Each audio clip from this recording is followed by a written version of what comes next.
Triunfia, zorionak, lehenengo naparra, lehenengo euskalduna eta bigarrena, sailkapen orokorrean gaur amaitu den Iruñerriko itzuli honetan. Betan itzuli bikaina egin dezu, sailkapen hainbat eraman da, ia da bigarrena geratu zehala nagusian. Baina zorion du barzaitugu egindako itzulia eta gero.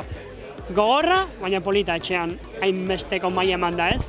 Bai, oso itzuli oso hona egin dut, eta oso pozik nago, eta gaurko etapa oso luzea zen, eta bai,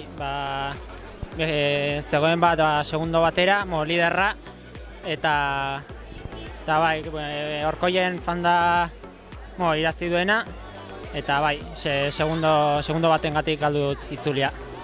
Etapa luzea, baina mendaterik gabe, gogortasunik gabe, falta izan zen zuen hori agian mugimendu gehiago eragiteko.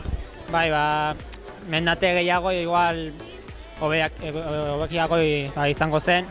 Lehenengo rekorridoa aldatu zuten, hobekoa zen, baina, bueno, pozik.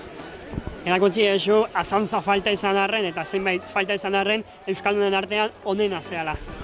Bai, pozik nago, zatik bigarren egin dut, eta bai, eskerrak eman behar dio taldeari, zatik bigarren postua da beraiengatik. Zorionak. Eskerrik asko.